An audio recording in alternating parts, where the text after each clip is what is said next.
Podcast. Podcastnya Asifa Kolbu.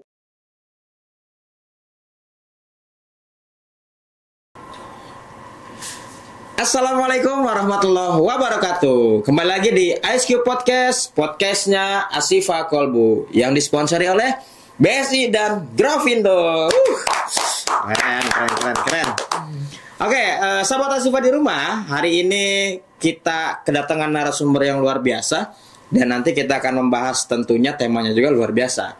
Nah, untuk tema hari ini kita akan membahas tentang game online dan judi slot. Apalagi di bulan Ramadan ini masih banyak nih yang suka main game online dan judi slot. Oke, hari ini kita kedatangan narasumber. Yang pertama ada Gibran Kenzo. Halo teman-teman. Nah, disapa belum sahabat Asifa gitu. Halo sahabat Asifa, perkenalkan nama saya Gibran Kenzo Prasiono. Nah, dia merupakan siswa dari SMPT Asifa Kolbu. Nanti akan sharing-sharing berdasarkan pengalamannya tentang game online atau pendapatnya mungkin tentang judi slot di kalangan remaja. Dan kita kedatangan juga Kiai Ustadz Hadratus yaitu adalah Ustadz Iqbal Septiadi. Boleh disapa sahabat Asifa? Assalamualaikum sahabat Asifa dimanapun berada. Saya Iqbal Septiadi. Insya Allah akan menemani sahabat dalam beberapa waktu ke depan. Nah, oke, sahabat Asifa di rumah. Oke, Ustadz Iqbal dan Gibran Kenzo ya. Kita hari ini akan membahas tentang game online dan judi slot. Oke, kalau Gibran sendiri nih, suka main game online nggak? Ya untuk menghibur saat waktu-waktu setelah belajar, Pak. Itu pasti main ya. Mainnya apa gamenya? Ya banyak. Ya. Apa tuh? Contoh. Disebut mereknya boleh nggak sih? Nggak apa-apa. Ya ada eFootball, ada Mobile Legend. Ya Banyak lah ya, banyak. Nah, kalau Gibran sendiri kalau main game itu waktunya pas kapan? Pas waktu nggak ada kegiatan yang penting gitu, pas waktu libur, waktu setelah belajar atau setelah pulang sekolah. Tapi lebih seringnya waktunya lebih banyak main game atau apa kalau kamu tuh? Ya waktu belajar, karena waktu belajar itu saya jam 7 sampai jam 4. Jam 7 sampai jam 4. Pernah nggak terlena sama game? Misal lagi main game disuruh susah, azan malah lanjut terus. Pernah nggak? Enggak, Pak. Nggak pernah? Luar biasa, alhamdulillah. Luar biasa, Ustadz. Alhamdulillah ya. Alhamdulillah. Nah, nih Gibran, kan banyak ya mungkin teman-temannya yang sulit buat mengendalikan diri gitu. Jadi kayak main game online tapi dia nggak inget waktu gitu. Nah, menurut Gibran tuh gimana sih itu? Ya jadi ya mohon dikurangi ya waktunya agar melakukan hal-hal produktif lain. Nah, Gibran ada nggak selain main game online tuh misalkan game online cuma buat hiburan aja nih. Cuman yang lainnya ada nih kegiatan-kegiatan yang lebih positif gitu. Ya, apa selain belajar gitu, mungkin ikut kegiatan apa? Atau mungkin memang belajar lewat online, nyari-nyari tutorial atau apa gitu? Ya saya sering sih Pak nyari cara membuat patung dari sabun gitu misalnya. Kamu lebih senang kreasi gitu ya? Iya Pak. Nah, Ustadz Iqbal, game online itu kan salah satu ini ya, maksudnya menyita waktu. Sedangkan dalam Islam itu kita harus memanfaatkan waktu. Waktu adalah pedang gitu. Nah, bagaimana nih menyikapi game online? Mungkin kalau kayak Gibran sendiri, game online ya kalau lagi jenuh aja gitu, sekedarnya aja. Apa sih hukuman game online? Ya sebenarnya kalau kita merujuk pada satu kaidah fikih itu dikatakan di sana bahwa al aslu fil asya al ibahah hatta yadullahu dalilun ala tahrimihi alal hurmah. Jadi segala sesuatu itu memang hukum asalnya itu boleh. Boleh. Kalau tidak ada dalil yang menyatakan keharamannya. Seperti halnya game online. Game online itu hukum asalnya adalah ibahah. Artinya boleh-boleh saja. Tapi dalam kaidah yang lain dikatakan bahwa lil wasail hukmul makosid. Jadi wasilah itu hukumnya sesuai dengan makosidnya. Artinya apa? Artinya game online ini menimbulkan apa gitu? Akibatnya apa? Apakah menimbulkan dampak yang positif Misalnya dengan kita bermain game online, pikiran menjadi lebih fresh, kita jadi lebih bisa mengontrol diri. Misalnya kita jadi bisa lebih rajin lagi untuk beribadah misalnya, atau untuk belajar karena pikiran yang fresh tadi, yang sudah menjadi lebih baik lagi pikirannya, itu boleh-boleh saja. Tapi kalau misalnya game online ini ternyata menimbulkan dampak negatif seperti melalaikan kita terhadap kewajiban kita kepada Allah, atau misalnya melalaikan kita terhadap kewajiban kita kepada orang tua kita, nah itu hukumnya bisa menjadi haram. Apalagi sampai kita lupa sholat gara-gara game online. Karena dalam surat Al-Asr sendiri kan dikatakan bahwa innal insana lafi khusr illal ladina amanu wa amilus solihati wa tawasaw bil haqqi wa tawasaw bis sabr. Jadi kita itu pada akhirnya berada dalam keadaan merugi, kecuali orang-orang yang beriman dan orang-orang yang saling menasehati, wa tawasaw bil haqqi, menasehati dalam kebenaran dan menasehati dalam kesabaran. Jadi kalau misalnya game online itu sampai menyita waktu dan menyebabkan kita lalai dan abai terhadap kewajiban kita kepada Allah, kewajiban kita kepada orang tua, kewajiban kita sebagai siswa, nah itu justru akan menjadi mafsadat. Itu, dan itu menjadi sesuatu yang diharamkan oleh agama. Nah, berarti sahabat Asifa boleh sebenarnya main game, cuman tadi tidak sampai melebihi gitu kan aturan-aturan yang udah Allah tetapkan. Intinya jangan sampai lupa sama Allah lah ya, Ustadz ya. Nah, dan tadi kan dengar kamu nih, kamu tidak sampai lupa untuk belajar. Nah, gimana cara kamu gitu? Apa motivasi kamu? Mungkin tipsnya gimana tuh? Kan mungkin banyak di luar sana teman-temannya yang udah terlalu candu gitu main game online. Tapi kamu kok bisa mengendalikan diri kamu? Jadi, apa tuh? Caranya gimana? Saya jadi anggap game itu cuma hiburan semata. Jadi nggak sampai jadi kegiatan yang harus dilakukan setiap hari gitu. Kan ada orang yang ngejar rank nih, harus naik ranknya gitu, sebuah kebanggaan gitu. Kamu nggak ngejar kayak gitu? Enggak sih. Jadi cuman ya udahlah main aja gitu. Jadi nggak kayak ambisi sampai beli cash atau ngisi tokennya gitu. Enggak sih Pak. Nggak pernah. Enggak pernah. Jadi udah hiburan aja gitu ya. Nah Ustadz nih, mungkin kadang ada pro kontra lah ya tentang game online ini. Mungkin karena di zaman sekarang ini kan ada e-sport ya. E-sport itu kan isinya ya game juga gitu. Mungkin kalau orang tua zaman sekarang menganggapnya ya namanya main game tetap main game.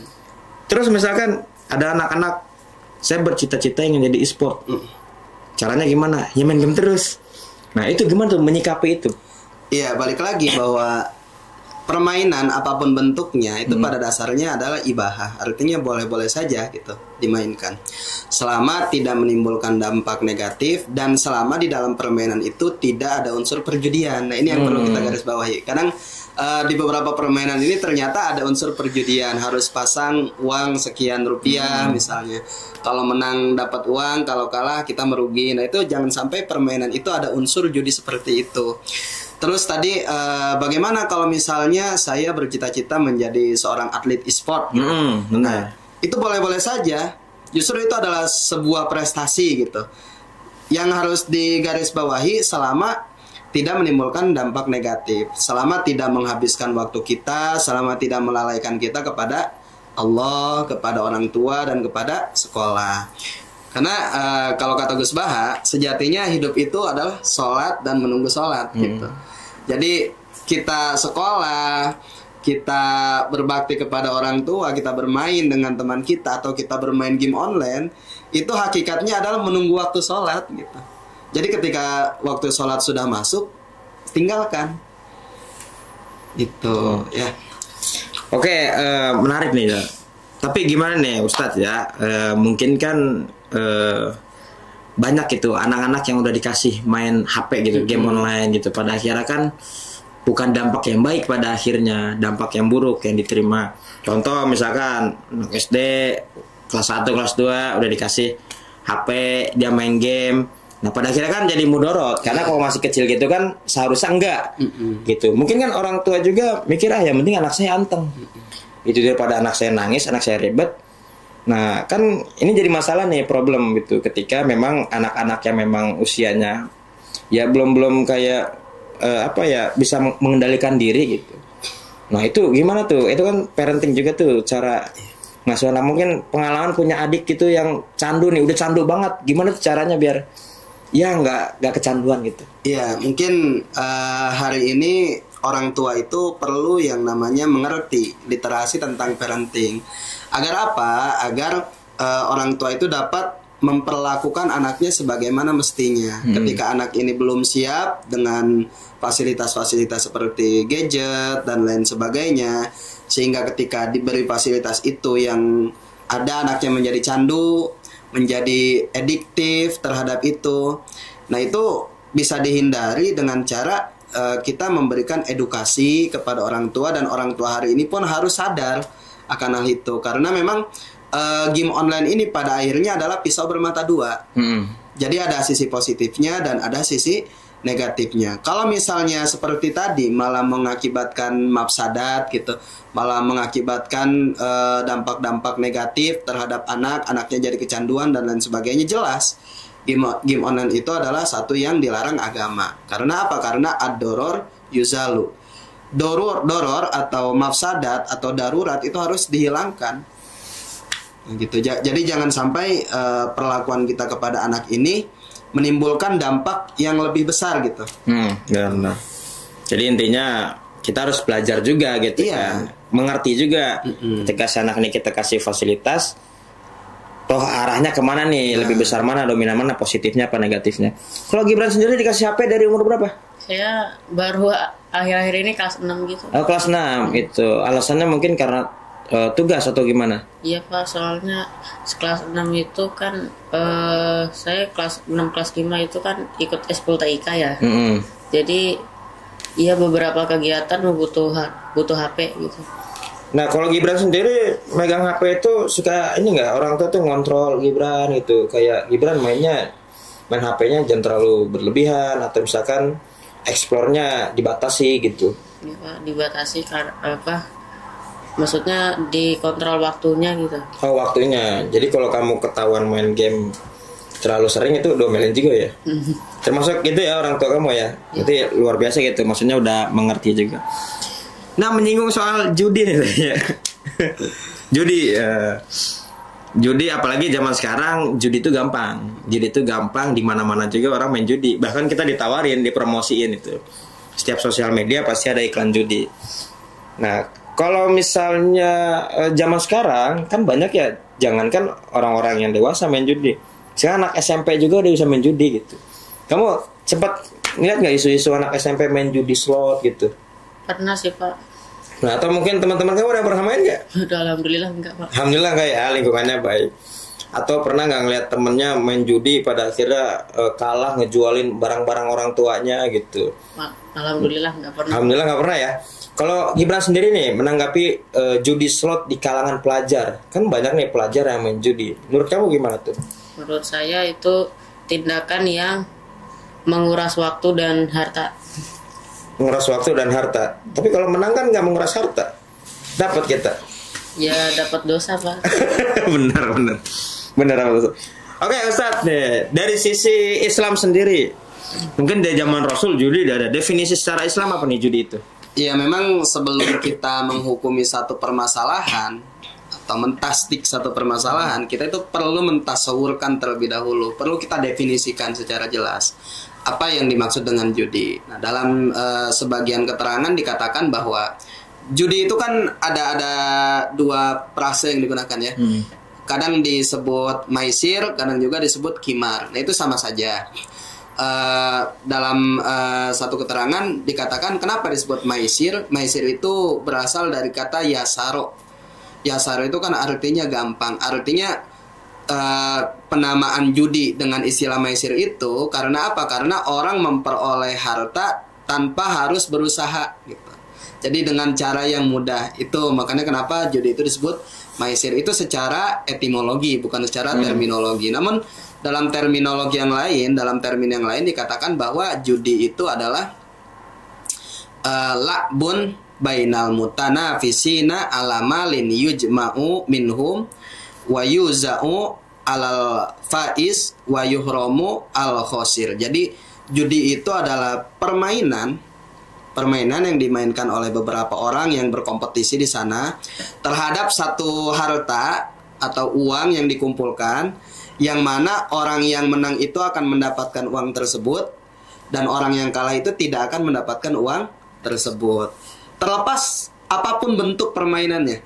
Jadi segala bentuk permainan, baik itu menggunakan dadu, menggunakan hewan, menggunakan panah, atau yang sekarang ini menggunakan aplikasi dan lain sebagainya, kalau memang di dalamnya itu terdapat unsur pengumpulan harta, dan yang mana harta itu akan diberikan kepada orang yang menang, dan orang yang kalah tidak dapat mengakses harta tadi, nah itu termasuk ke dalam judi, ke dalam maisir dan ke dalam qimar. Nah, maisir ini sempat disinggung dalam surat Al-Maidah ayat 90, di mana di situ dikatakan ya ayyuhalladzina amanu innamal khamru wal maisiru wal ansabu wal azlamu rijsun min amali syaiton fajtanibuhu la'allakum tuflihun. Di sana judi, maisir itu dikatakan rijsun, perbuatan yang keji. Dan jelas dari ayat ini dapat kita tarik kesimpulan bahwa hukum judi itu adalah haram, hurmah, seperti itu. Nah, yang menjadi keresahan hari ini, ternyata judi ini sangat menjamur, Pak Fauzi, di masyarakat kita, terutama kita yang tinggal di Jawa Barat, betul. Terutama kita yang tinggal di Bogor. Data BPS mengatakan bahwa Jawa Barat itu menjadi provinsi nomor pertama pengguna judi online terbanyak. Gak cuman pinjol ternyata. Bukan cuma pinjol. Pinjol dan judol terbanyak itu Jawa Barat, dan yang paling banyak ada di Kabupaten Bogor. Prestasi kita ini. Dan yang sangat meresahkannya lagi, ternyata ribuan pelajar itu terdata pernah menggunakan judi online. Nah, ini yang harus menjadi keresahan kita bersama. Bagaimana hari ini mungkin kita sebagai guru ya yang aktif di dunia pendidikan dapat menanggulangi masalah judi online dan pinjaman online, terutama di kalangan pelajar. Bagaimana hari ini kita harus bisa mengedukasi anak-anak kita agar tidak terjerumus dalam permainan tersebut. Karena apa? Karena hari ini masif sekali iklannya. Mungkin ketika kita buka sosial media tanpa sengaja ada link yang mengarah ke sana. Betul. Kelihatannya seperti permainan Candy Crush, taunya slot gitu misalnya. Itu sangat-sangat rentan sekali. Makanya perlu adanya hari ini kecakapan literasi terhadap teknologi agar kita terhindar dari situs-situs seperti yang tadi gitu ya. Dan juga kemampuan literasi terhadap manajemen keuangan gitu. Karena gini, yang saya baca dari buku Psychology of Money karyanya Morgan Housel, itu memang logis kenapa hari ini orang-orang melakukan judi gitu ya. Kenapa hari ini orang-orang berjudi itu logis. Logisnya kenapa? Karena ternyata kalau kita amati, pelaku judi itu kebanyakan orang-orang dari kalangan menengah ke bawah. Yang mana memang orang-orang dari kalangan menengah ke bawah itu tidak memiliki privilege seperti halnya orang-orang menengah ke atas. Tidak bisa memiliki kendaraan yang bagus, rumah yang bagus. Nah, otomatis orang-orang di kalangan menengah ke bawah ini memimpikan, kapan saya punya rumah bagus, kapan saya punya kendaraan bagus, kapan saya punya gadget yang bagus. Sehingga dari keinginan-keinginan tersebut mereka melogikakan gitu. Menurut logika mereka, yang paling logis untuk mencapai itu fasilitas tadi adalah dengan cara berjudi. Karena dengan cara bekerja itu terlalu jauh gitu. Pengennya instan lah ya. Pengennya instan. Tapi lagi-lagi saya tidak membenarkan perbuatan mereka ya. Itu logika kenapa mereka mau berjudi hari ini dan terjebak rasional lah ya. Ya, secara rasio mereka seperti itu, sehingga mereka terjebak dalam lingkaran setan itu. Tapi lagi-lagi perbuatan tadi jelas dilaknat dalam Al-Quran. Dan Al-Quran itu, Islam itu ada untuk membatasi manusia supaya manusia tidak melewati batas. Innallaha la yuhibbul mu'tadin wa innahu la yuhibbul musrifin. Allah itu tidak mencintai orang-orang yang melewati batas, dan Allah juga tidak mencintai orang-orang yang berlebih-lebihan. Jadi kalau bahasanya Dr. Fahrudin Faiz dalam buku Filsafat Kebahagiaan, di situ di bab pertama di pembahasan Plato itu mengklasifikasikan manusia itu, jiwa manusia itu terdapat 4 komponen dalam jiwa manusia. Yang pertama itu ada yang namanya epitumia, yang kedua ada yang namanya tumos, yang ketiga ada yang namanya logistikon, dan yang terakhir ada yang namanya eros. Epitumia itu adalah nafsu yang ada dari perut sampai bawah, itu epitumia. Dan dikatakan bahwa epitumia itu menurut Plato adalah nafsu yang paling rendah. Paling rendah justru rendah. itu ya. Itu isinya tuh nafsu makan, nafsu minum, nafsu terhadap lawan jenis. Nah, hari ini orang-orang itu terjebak dalam perjudian online itu rata-rata mereka itu mengejar nafsu-nafsu yang berada di epitumia ini, nafsu-nafsu rendah ini, gitu. Lalu ke atas lagi ada yang namanya tumos. Tumos itu gairah, semangat, ambisi. Dan yang ketiga ke atas lagi, dari leher ke atas itu ada yang namanya logostikon. Logostikon adalah tempatnya logika, ilmu, dan semuanya itu harus seimbang, harus diwarnai oleh komponen terakhir, eros. Eros itu cinta. Jadi semuanya harus diwarnai oleh cinta. Nah, dari keempat ini yang harus ambil kendali itu harusnya adalah logostikon, ilmu. Jadi diibaratkan jiwa manusia itu seperti kuda. Kuda yang dikendalikan oleh seorang sais. Jadi yang pengendalinya itu adalah logika, dan kudanya itu ada 2 ekor. Yang satu kuda hitam, yang satu kuda putih. Kuda hitamnya ini epitumia, dan kuda putihnya ini adalah tumos, gitu. Jadi kalau misalnya logostikonnya, logikanya tidak bisa mengendalikan kedua kuda ini, maka yang ada kedua kuda ini yang akan mengendalikan kita, gitu. Nah, orang ketika sudah dikendalikan oleh kuda-kuda tadi, oleh tumos dan oleh epitumianya, maka dia dalam hidupnya itu dikatakan tidak bahagia. Kalau orang terfokus pada nafsu-nafsu yang rendah, orang itu tidak akan mencapai kebahagiaan sejati. Saya tanya, Gibran suka minum apa? Saya sukanya minum susu coklat. Susu coklat. Kenapa Gibran suka susu coklat? Karena rasanya itu saya manis, terus ada apa ya namanya teh? Habis diminum tuh masih ngebekas gitu. Masih ngebekas. Kalau saya katakan salah. Kenapa Gibran suka susu coklat? Gibran suka susu coklat itu karena susu coklatnya cuma segelas. Coba kalau 1 drum gede, 1 gentong, enak gak? Masih enak gak susunya? Udah gak enak. Nah, makanya Plato itu mengatakan orang itu akan bahagia ketika mengetahui batas. Nah, nafsu-nafsu yang rendah ini, nafsu-nafsu epitumia itu, nafsu-nafsu yang terbatas. Jadi tidak boleh kita berlebihan di sana, gitu loh. Kalau bahasanya Gus Baha, kalau kenyang dengan 1 piring nasi, kenapa kita harus korupsi, gitu loh.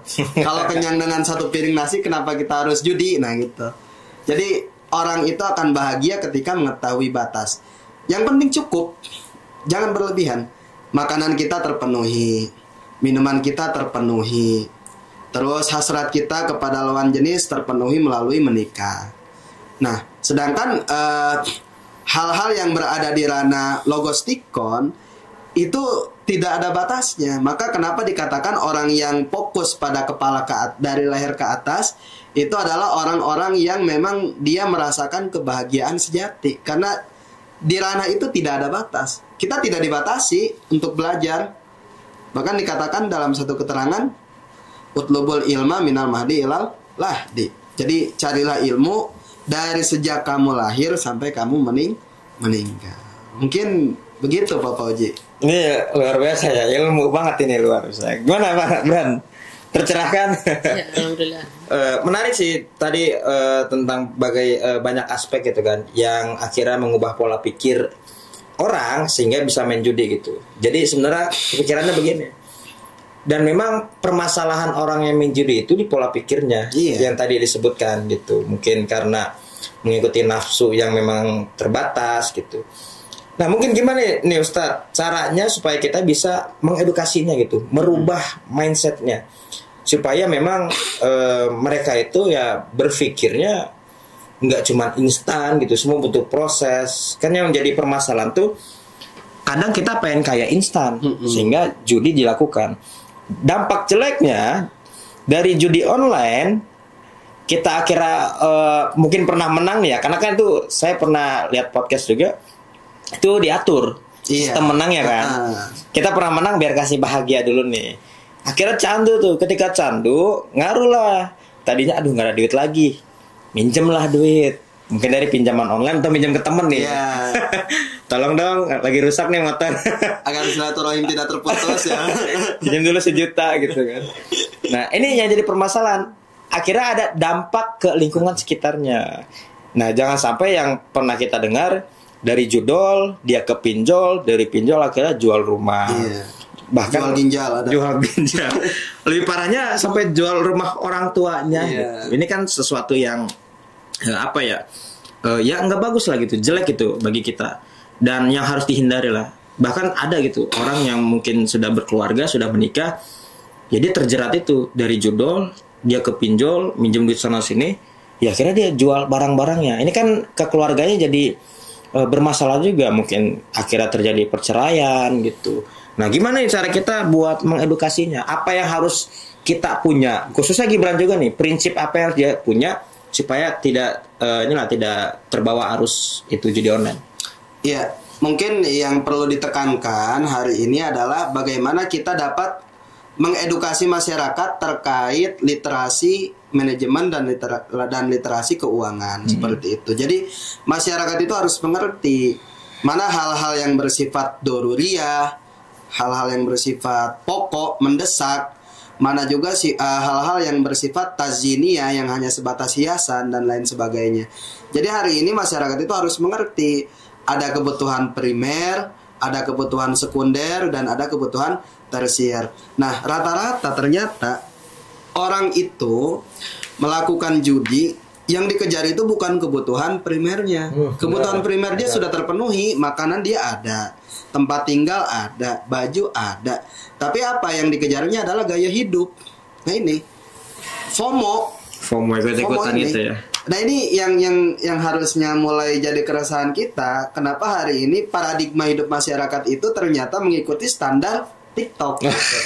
Ini luar biasa ya, setiap podcast pasti menyinggung standar TikTok. Iya, maksudnya hari ini standar hidup yang ideal itu harus punya gaji sekian digit, misalnya benar. Harus punya aset sekian juta. Sehingga apa? Sehingga hal-hal yang tadi, kebutuhan primer, terus kebutuhan sekunder, kebutuhan tersier, dan rasa syukur atas hal-hal yang sudah terpenuhi tadi itu terlupakan. Orang itu jadi tidak bersyukur pada akhirnya. Betul. Jadi yang penting adalah bagaimana hari ini masyarakat harus mengerti tentang itu, manajemen keuangan terutama. Sehingga apa? Sehingga masyarakat itu pintar dalam membelanjakan hartanya gitu. Jadi kan kalau kita paham ada kebutuhan primer, sekunder, tersier, yang paling utama itu adalah kebutuhan primer. Jadi ketika orang itu mengerti, dia akan membelanjakan hal pertama kali yang dia belanjakan untuk kehidupan dia adalah kebutuhan primernya. Makanan, terus kesehatannya, pendidikan mungkin hari ini, terus juga pakaian. Nah, orang-orang yang judi online itu tadi, jadi kebanyakan mengejarnya itu gaya hidup seperti itu. Yang tadi ya, belum punya mobil, belum punya motor, udah cuma cukup buat makan. Nah, terus saya punya tips nih Pak Fauzi. Misalnya ada teman kita, dia ini terjerat sindikat judi online. Misalnya dia masuk ke lingkaran setan itu, sampai-sampai dia harus pinjam online, atau jual aset yang dia punya, atau bahkan dia pinjam ke teman-temannya. Nah kita sebagai temannya, dalam kitab Takrirat Sadidah Juz 2 dikatakan hukmul iktirad salah satun. Jadi hukum meminjamkan uang itu ada 3, dan salah satunya yahrumu, haram, ketika kita meminjamkan uang ligoiril mutir, bagi orang yang tidak terdesak, tidak mendesak. Misalnya orang minjam uang karena untuk judi online, itu kan tidak mendesak. Mendesak itu seperti halnya hal-hal yang mengancam kesehatan, mengancam nyawa. Misalnya orang meminjam uang untuk berobat misalnya. Nah itu wajib kita pinjamkan. Tapi kalau untuk orang yang tidak dalam keadaan darurat, tidak dalam keadaan mendesak, itu bisa jadi haram. Ketika di sana dikatakan ketika memang orang tersebut secara rekam jejaknya dia kalau misal dipinjemin uang susah bayar, udah mah tidak dalam keadaan mendesak, untuk judi online ditagih susah, wah itu haram, itu meminjamkan uangnya haram. Tapi kan kadang mereka minjam dengan alasan yang menipu gitu. Nah itu kan kita sulit menghindari ya. Mungkin kan bagi kita mah hukumnya nggak terkenal lah ya. Iya, kita tidak terkenal. Kadang orang udah buat judi, minjemnya dengan alasan orang tuanya sakit lah, dianya lagi kesusahan lah. Nah itu kan sering banget itu. Tapi kalau udah kebaca sih kayaknya udah bisa menghindari sih itu ya. Nah makanya perlu kita melihat rekam jejaknya, selama dia meminjam uang ke kita atau ke teman-teman yang lain, bagaimana rekam jejaknya, track recordnya. Makanya saya kurang setuju dengan perkataan hari ini orang-orang mengatakan agar silaturahmi tidak terputus, pinjam dulu 100. Justru meminjam uang itu adalah pemutus tali silaturahim. Bener. Itu yang harus kita sadari. Dengan minjemin 100, silaturahim terputus. Nah, itu, harus gitu loh. Jadi ya jangan sembarangan gitu. Jangan minjem aja dibayar, enggak gitu. Itu tanggung jawab. Dan banyak ya, dan banyak orang menganggap remeh gitu ya, menyepelekan. Pada akhirnya orang tuh menganggap dosa tuh ya udah masing-masing aja. Nggak terlalu peduli. Nah, Gibran pernah nggak sih kalau misalkan lagi main HP suka ada iklan judi online gitu? Jarang sih Pak. Jarang. Jujur.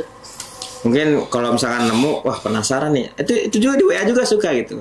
Di WA tiba-tiba mau nomor nggak jelas, nawarin itu, ternyata nawarin judi. Nah itu luar biasa juga gitu pergerakan judi online itu. Pada akhirnya kan perputarannya katanya ya bukan di negara kita gitu. Iya, itu di negara luar. Akhirnya ya kita korban nih. Nah, kamu mudah-mudahan jangan sampai ya. Nah, kalau kamu sendiri nih melihat mungkin di kalangan pelajar yang main judi online, gimana sih cara kamu biar istilahnya kamu sebagai teman atau sebagai rekan sejawat juga buat menasihati teman-teman kamu yang mungkin di luar sana banyak yang main judi online juga. Itu apa yang harus mereka pikirkan sebenarnya?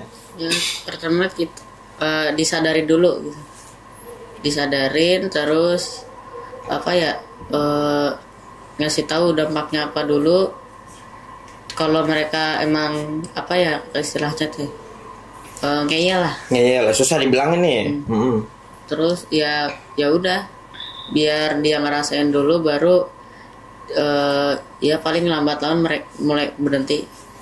Dan kamu sendiri nih biar kuat gimana nih prinsipnya? Ya kalau bisa jangan judi. Kalau bisa jangan judi. Emang nggak nggak boleh sih. Jangan sampai lah ya. Mudah-mudahan ya, karena kan judi itu ya tadi kadang ada orang yang pengen punya instan gitu kan, sesuatu itu dengan cepat. Mungkin kamu juga melihat gaya hidup orang, wah kayaknya seru nih punya ini juga. Siapa tahu menang nih judi nih, bisa kebeli. Nah itu kan berpengaruh juga. Dan mungkin pendidikan dasar juga sangat penting ya, menanamkan keimanan gitu kan, supaya kita bisa benar-benar ibadah gitu, fokus kepada ibadah, hal-hal yang baik. Dan lingkungan juga berpengaruh juga, pentingnya kita memilih lingkungan pertemanan. Dan tapi nggak mengenal lingkungan juga sih, judi kan kadang dari handphone kita juga udah muncul gitu dengan inisiatif kita. Pokoknya hindarilah dengan data tersebut, kan kita miris juga gitu. Sebenarnya yang bermasalah tuh apa sih dalam masyarakat kita tuh? Karena kan tadi tuh yang dijelaskan Ustadz tuh udah jelas banget gitu. Nah Ustadz, ini tuh tugasnya apa sebenarnya? Sebenarnya gini, yang saya rasakan hari ini problem judi online itu adalah problem yang sistemik, jadi sistematis. Nah, untuk dapat keluar dari permasalahan sistematis, kita perlu adanya upaya yang sistematis juga. Mulai dari kita mengedukasi masyarakat dengan di dunia pendidikan dan di luar dunia pendidikan. Dan menurut saya perlu juga adanya regulasi yang tegas terhadap para pemain judi online ini. Misalnya kita mendorong disahkannya perda terhadap perda hukuman terhadap pelaku judi online, misalnya denda sekian juta kah, atau mungkin penjara sekian tahun. Sehingga apa? Sehingga menjadikan efek jera. Karena pada akhirnya judi online ini kan merugikan masyarakat, iya. Betul. Merugikan negara juga, iya. Karena kan tadi seperti yang Pak Fauzi katakan bahwa ternyata uangnya itu malah ke luar negeri, gitu, bukannya ke negara. Nah itu, kenapa? Karena pada akhirnya kita, masyarakat menengah ke bawah itu adalah komoditas. Kemiskinan masyarakat itu adalah komoditas. Kemiskinan struktural. Kemiskinan struktural. Ini investasi buat mereka. Semakin banyak orang miskin, mereka semakin kaya, gitu. Betul. Apalagi udah miskin, nggak boleh pinter gitu. Oke, sahabat Asifa di rumah, sangat menarik nih ya. Sebenarnya banyak sekali yang ingin kita obrolin lagi, cuman mungkin waktu kita terbatas. Mungkin nanti ada part 2-nya Ustadz ya. Ya, mudah-mudahan. Mudah-mudahan ada part 2-nya. Jadi teman-teman, begitulah obrolan kita tentang judi online dan game online. Pada intinya keduanya punya dampak yang buruk juga. Tinggal kitanya gimana bisa mengendalikan diri, mengontrol diri. Tadi intinya perkuat keimanan kita supaya kita bisa benar-benar mengendalikan diri kita kepada hal-hal yang baik. Oke, closing statement nih. Biasanya kita di podcast ada closing statement, kata-kata hari ini. Oke, mungkin dari siapa? Gibran dulu atau Pak Iqbal dulu? Oke, mungkin dari Ustadz Iqbal, silakan. Ya, intinya fokuslah pada leher ke atas kamu, jangan fokus kepada perut ke bawah. Itu saja dari saya. Oke, dari Gibran, kata-kata nih buat teman-temannya, terkhusus mungkin di bulan Ramadan ini, gimana cara mengendalikan diri untuk tidak bermain game online dan mungkin untuk menjauhi judi online. Apa ya namanya? Sesuatu yang besar butuh perjuangan yang besar, maka manfaatkanlah waktu untuk hal-hal yang bermanfaat. Poinnya apa nih? Sesuatu yang besar dengan perjuangan yang besar. Jadi yang main judi online berjuang dulu, baru dapat hasilnya. Oke, Sobat Asifa, mungkin itu aja podcast hari ini. Mudah-mudahan bermanfaat. Sampai ketemu lagi di episode selanjutnya, tentunya lebih seru dan lebih menarik lagi. Itu saja, kurang lebihnya mohon maaf. Terima kasih Ustadz Iqbal dan sama-sama Gibran atas kehadirannya di IceCube Podcast. Mudah-mudahan bisa hadir lagi di lain waktu. Sekian dari kami. Wassalamualaikum warahmatullahi wabarakatuh. Waalaikumsalam.